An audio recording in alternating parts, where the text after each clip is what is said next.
नमस्कार दोस्तों, मैं जेपी आपका स्वागत है हमारे चैनल में। आज हम बात करेंगे डीएमएलटी कोर्स के बारे में। फुल डिटेल जानेंगे कि डीएमएलटी कोर्स कितने साल का होता है, कौन सी अच्छी कॉलेज है, कौन सा ऐसा यूनिवर्सिटी है, जॉब अपॉर्चुनिटी क्या है, कितनी सैलरी मिलेगी हमें डीएमएलटी करने के बाद, या कौन सा बिजनेस हम लैब डाल सकते हैं डीएमएलटी के बाद कि नहीं डाल सकते।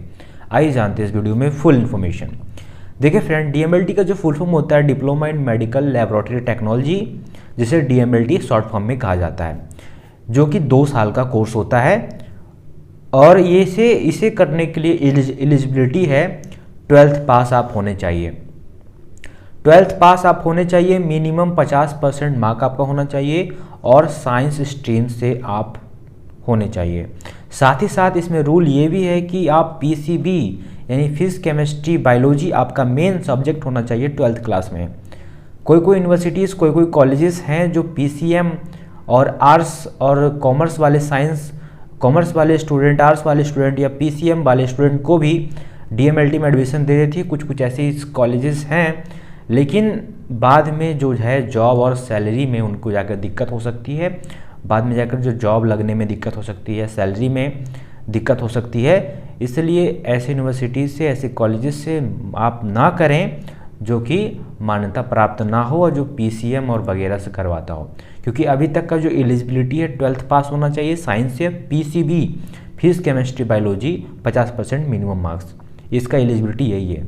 अगर आप मैथ से हैं, कॉमर्स से हैं या फिर आर्ट्स से हैं तो आप इस कोर्स को नहीं कर सकते। मोटा मोटी आप ये समझ लीजिए।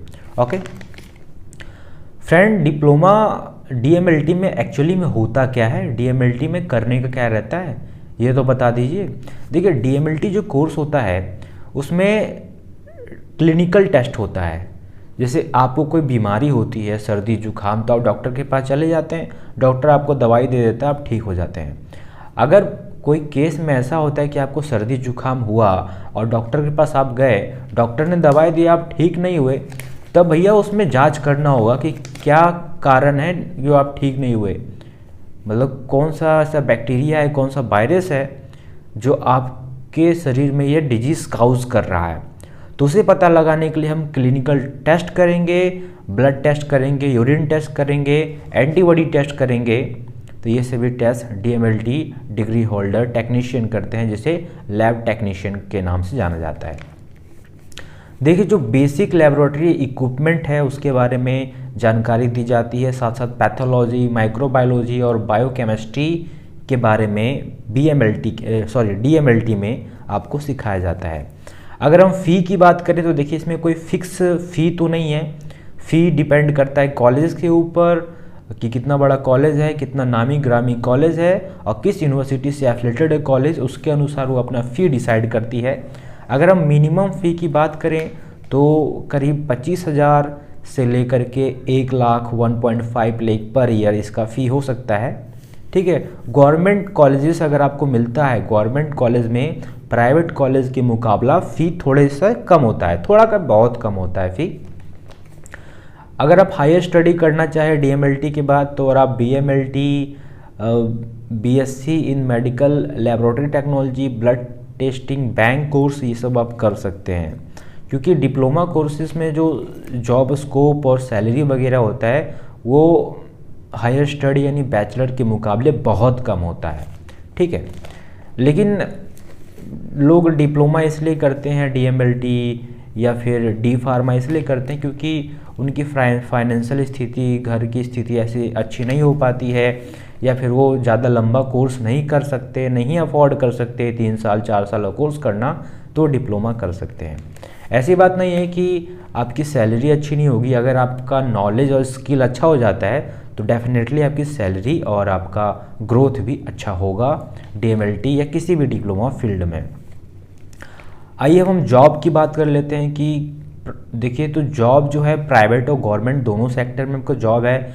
आप एज अ लेबोरेटरी में काम कर सकते हैं, हॉस्पिटल में काम कर सकते हैं, क्लिनिक में काम कर सकते हैं, ब्लड बैंक में काम कर सकते हैं, या फार्मास्यूटिकल लैब में काम कर सकते हैं, या कॉलेजेस में भी आप काम कर सकते हैं।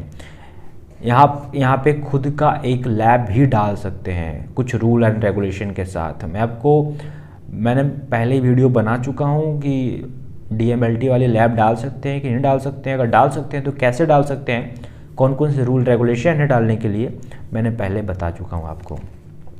अगर हम जॉब पोस्ट की बात करें कि कौन कौन से पोस्ट पे आप काम कर सकते हैं, तो लैब टेक्नीशियन के पोस्ट पे काम कर सकते हैं, लैब सुपरवाइज़र के तौर पे काम कर सकते हैं, लैब मैनेजर के तौर पे काम कर सकते हैं, लैब एनालिसिस के तौर पे काम कर सकते हैं, लैब असिस्टेंट के तौर पे, और मेडिकल राइटर के तौर पे आप काम कर सकते हैं। अगर हम सैलरी की बात करें तो सैलरी जो होता है, अगर गवर्नमेंट सेक्टर में आप जाते हैं तो सैलरी 30,000 से 40,000 पर मंथ आपका स्टार्टिंग सैलरी होता ही है एज अ इंटर्न। अगर अब हम प्राइवेट सेक्टर की बात करें तो 15,000 से लेकर के 20,000 25,000 आपकी मंथली सैलरी हो सकती है फ्रेशर की स्टार्टिंग सैलरी।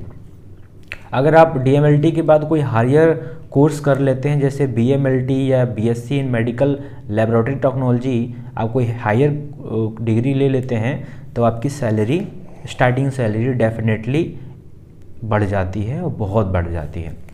तो फ्रेंड्स, मुझे आशा है कि आपको DMLT के बारे में जानकारी मिली होगी, आपको DMLT के कोर्स के बारे में समझ में आया होगा क्या होता है और इसमें जॉब अपॉर्चुनिटी, जॉब स्कोप क्या है। आपके मन में और भी कोई सवाल है, सुझाव है, बवाल है DMLT को लेकर के, तो प्लीज़ कमेंट डाउन। इस वीडियो को देखने के लिए बहुत बहुत धन्यवाद।